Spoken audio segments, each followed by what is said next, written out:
Graça e paz, amados e amadas. Agora nós estamos em Números, capítulo 11. E o que nós vamos ver aqui? O povo voltando a se queixar, a intercessão do profeta de Deus, Moisés, né? A resposta do Senhor, o nosso Deus, e o Senhor manda as cordonizes. É interessante que quando nós vemos o término de Números 10, que termina o quê? Com Deus abençoa a partida de Israel e mostra como que Moisés, orava tanto quando o povo levantava-se para partir, quanto quando o povo repousava. Então termina de uma forma tão gloriosa, né? E de repente começa o capítulo 11 de uma forma até um tanto assustadora. E olha só como começa. E aconteceu, por estarem passando por muitas dificuldades, os israelitas começaram a se queixar de Deus. E assim o Senhor ouviu suas reclamações. E como que o Senhor ficou? Irado. E o que o Senhor fez com isso? Fez cair fogo sobre eles. O fogo ardeu de súbito entre eles e destruiu uma ponta do acampamento. Então, olha que interessante, o versículo 1, hein? Começar do Números 11. O que nós vemos aqui? Fazia em média 3 dias que o povo tinha começado a caminhar. E o povo estava vendo as dificuldades do caminhar. E o que eles fizeram? Começaram a se queixar a Deus. Começaram a se queixar. E era uma queixa, não era uma queixa de levar o coração ao Senhor, mas essa queixa é a queixa porque nos tirou do Egito, porque lá estava melhor, porque isso, porque aquilo, essa vida que nós estamos tendo aqui não é uma vida adequada. Então, o que? Eram queixas a Deus, não havia honra nem reverência ao Senhor do que tudo que o Senhor já havia feito a eles. Nessa passagem, a gente percebe que nós podemos suscitar a bênção de Deus, como também a maldição de Deus. Hoje, glória a Deus, estamos no tempo da graça e a misericórdia do Senhor se renova a cada manhã, que o sangue de Cristo aplacou toda a ira de Deus quanto ao pecado, né? Mas nós sabemos que nós temos um reto juiz e um dia nós todos vamos comparecer perante esse reto juiz. Então, aqui nos leva a começar a prestar atenção da maneira que nós estamos vivendo. E o que me toca também, lá em Romanos diz, para que nós apresentemos nossos corpos como sacrifícios vivos, santo e agradável a Deus. Para quê? Para que nós possamos experimentar qual seja a boa, perfeita e agradável vontade de Deus. Aqui eles não estavam experimentando a boa, perfeita e agradável vontade de Deus, porque eles estavam apresentando os corpos deles como de que forma? Como uma forma de rebeldia, porque aqui não mostra simplesmente um queixar, um murmurar, aqui está mostrando um coração rebelde, um coração ingrato, um coração que não olha a Deus como Deus, que estava preferindo ainda estar no Egito, estava olhando para as coisas materiais, estava olhando para aquele momento de vida deles anterior. E assim eles pediram para Moisés orar ao Senhor, pediram socorro a Moisés, e Moisés orou ao Senhor, né? E logo no versículo 4, começa um outro trecho que diz assim: o povo volta a se queixar. Então você vê como era de dura serviço esse povo, mesmo tendo a correção do Senhor, havendo mortes, o que? O povo volta a reclamar. O povo não consulta o seu coração para perceber como tem andado o seu coração perante tudo que o Senhor já tinha dado para eles. Fazem 2 anos que eles estavam aqui no deserto. Olha quantas bênçãos eles tiveram aqui, sempre com a proteção, com o amparo do Senhor e toda a sobrevivência vindo de Deus. Mas ainda o que? O povo vai voltar a reclamar. E o que facilitou também o povo a reclamar, que no versículo 4 diz que havia estrangeiros com eles, um populacho, né? Quem eram esses populachos? Eram pessoas estrangeiras que estavam no meio deles, que também saíram lá de Israel com eles. Provavelmente eram pessoas misturadas no casamento e casavam, tinham casamento assim, israelita com não israelita, e assim o que? é chamado de um bando de estrangeiros. E eles o quê? Eles ainda fomentavam a murmuração e a reclamação. E esse populacho que havia no meio do povo de Israel encheu-se de cobiça e de gula. E até os próprios israelitas tornaram a reclamar, murmurando. Veja só, a palavra do Senhor também diz que as más companhias corrompem os bons costumes. Então, se nós estamos perto de pessoas que murmuram, que se queixam, que só veem o lado sombrio da vida, como você acha que teu coração vai ficar? Muitas vezes acontece um problema conosco, a gente fica muito abatido, muito abatido. Claro, é natural, a nossa alma está sujeita a isso, mas naquele momento de abatimento, nós esquecemos todas as maravilhas que teve até aquele momento. Então, o Senhor quer sempre nos trazer a lembrança, as coisas boas que acontecem, né? E aqui o que? Os israelitas também começaram a murmurar. E eles começaram a lembrar do que tinha lá no Egito. Aí falava que tinha peixe, que tinha os pepinos, os melões, as verduras, as cebolas, os alhos. E falaram ainda que eles estavam definhando, privados de tudo isso, que os olhos deles só viam, sabe o quê? Só o maná. Eles estavam desprezando o maná. Eles estavam desprezando diariamente o Senhor dava o maná para eles. Eles estavam desprezando o que o Senhor dava para eles diariamente, né? Então, o que o Senhor tem nos dado diariamente?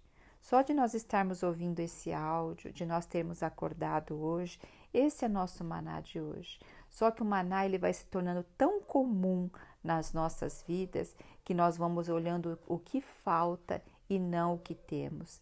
Então, o Senhor, até em Colossenses, diz assim: vigiais com ações de graça. Vigiai como? Vigia o teu coração com ação de graça.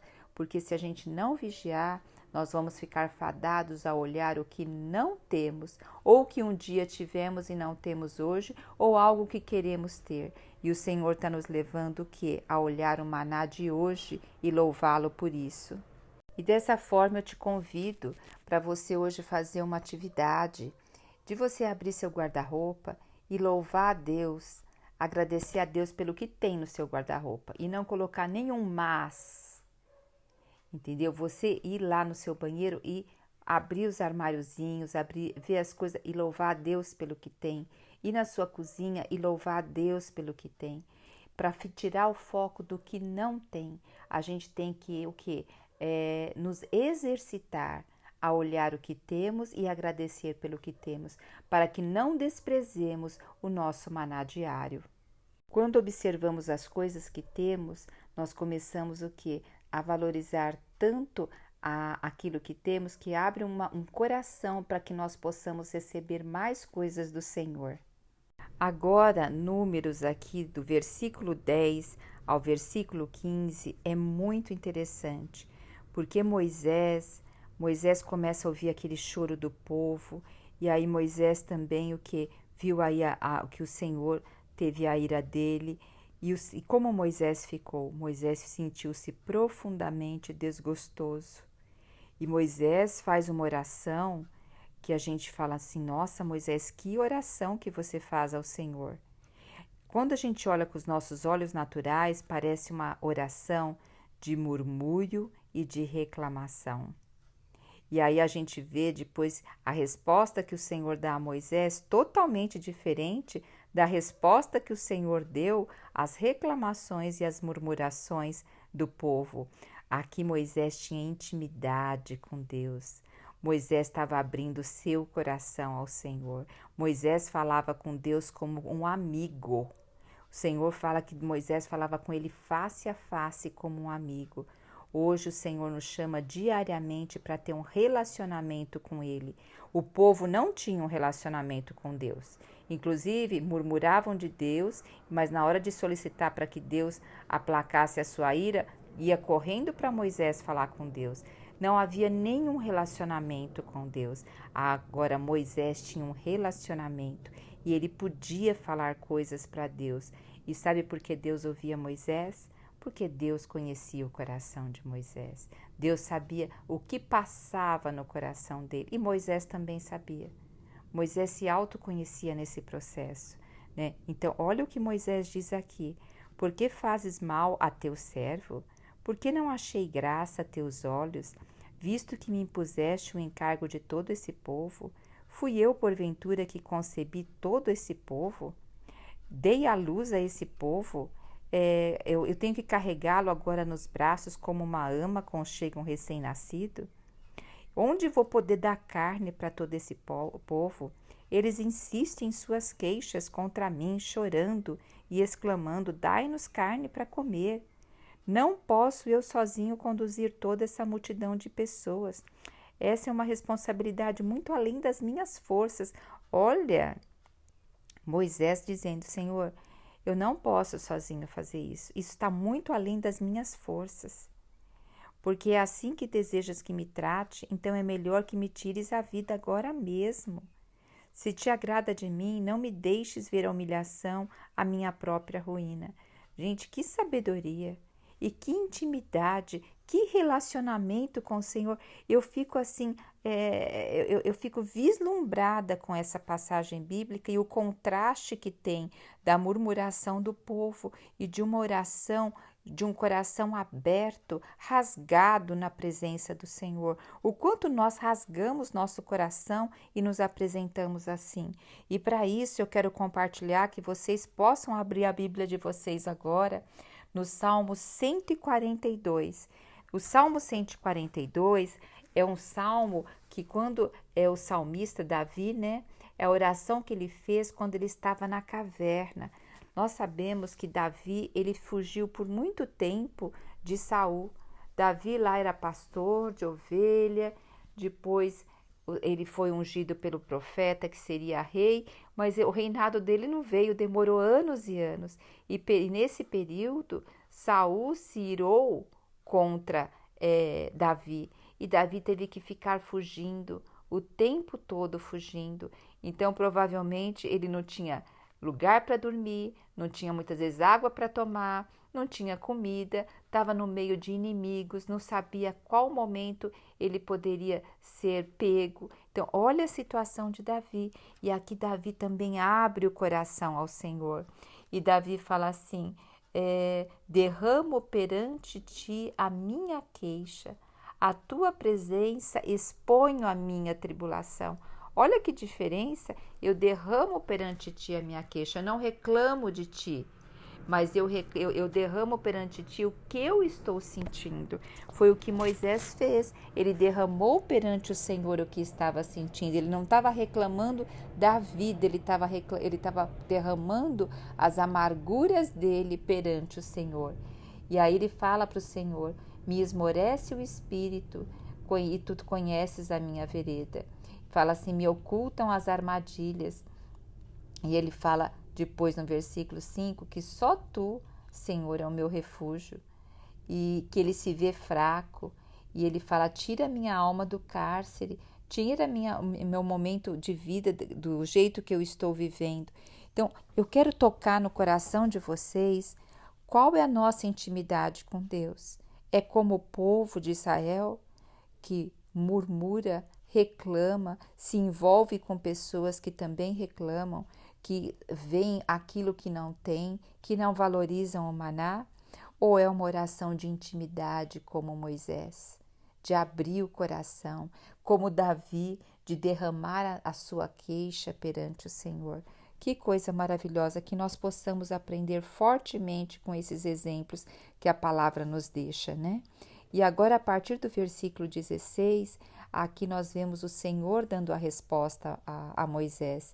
Olha só, o Senhor fala para Moisés separar 70 homens sábios, que ia também colocar sobre esses homens, ia derramar o Espírito, e esses homens também iam poder ajudar Moisés em toda a caminhada com o povo. Então, o Senhor está dando aqui o caminho, o livramento para Moisés. Por que o Senhor não podia ter feito isso antes? Não, o Senhor também espera o que? Nós temos esse relacionamento com o Senhor e o Senhor ir amadurecendo a nossa pessoa. Porque nesse relacionamento de Deus com Moisés, o Senhor estava amadurecendo também Moisés. nesse relacionamento com ele e estava amadurecendo Moisés em relação a suportar as tribulações e crescer mediante as tribulações, porque agora também Moisés teria esses 70 anciões para estar com ele, junto com o mesmo Espírito, mas quem seria ali o profeta perante Deus? Moisés. Então, o Senhor colocou Moisés agora num background maior, porque ele estaria também ajudando esses 70, no mesmo espírito. Então, o Senhor, saiba, a cada tribulação, o Senhor quer nos elevar de nível. E a cada tribulação, o Senhor quer que aumente a nossa intimidade para com Ele. E a partir do versículo 24, nós temos o derramamento do Espírito sobre esses 70 anciões, né? E havia 2 deles que ficaram ali no meio do acampamento e não foram lá na tenda para quando o Espírito pousou sobre eles, mas mesmo ali no acampamento, eles profetizaram. E Josué, aqui no versículo 28, diz que Josué, filho de Num, que desde a mocidade auxiliava Moisés, tomou a palavra e disse e rogou-lhe Moisés, falou para Moisés, Moisés, meu senhor, proíbe-os de profetizar. Olha o que Moisés responde, que bom seria que todo o povo do Eterno fosse constituído de profetas e que Yahvé depositasse seu espírito sobre eles, porque aqui foram 70 escolhidos, mas o coração de Deus é que todos nós possamos profetizar. Quando nós falamos a palavra do Senhor, nós estamos profetizando. Profetizar é falar o Senhor para as pessoas. Então, hoje, o Espírito está em nós e todos nós temos a permissão do Senhor para profetizar. Agora vai de nós nos colocarmos nessa posição e agirmos segundo o Senhor tem nos dado. E a partir do versículo 31, o Senhor vai mandar o quê? Cordonizes. Eles não estavam falando que queriam carne para comer? Então o quê? Veio um vento forte e trouxe um bando de cordonizes. E elas caíram em volta do arraial, e aqui fala uma distância X, e eles tinham cobriram todo o chão em montes com cerca de 1 metro de altura. O que quer dizer isso? Que essas cordonizes elas começaram a voar muito baixinho, na média de 90 centímetros, e ali o povo poderia pegar as cordonizes. E eles recolheram muito naquele dia. E o versículo 33 diz que eles ainda estavam com a carne entre os dentes, antes que digerissem tudo aquilo que eles estavam comendo. Num momento acendeu-se a ira do Senhor contra aquela multidão, e ele feriu o povo. Veio uma praga terrível sobre o povo, e ali aquele povo que ainda estava comendo, degustando de tudo aquilo, né, começou a morrer por essa praga, talvez até uma praga digestiva, né, da própria comilança que estava havendo ali. E ali foi chamado o quê? De sepulcro dos cobiçosos. Olha só, sepulcro dos cobiçosos. E ali foram enterrados todos aqueles que haviam sido dominados, o quê?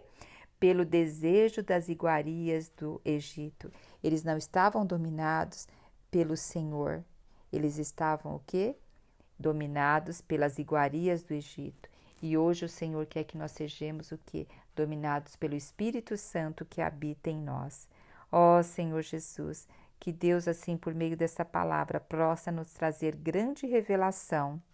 E eu quero ainda falar que eu deixei passar o versículo 23, que o Moisés antes diz assim, será que vai haver carne suficiente para todo esse povo?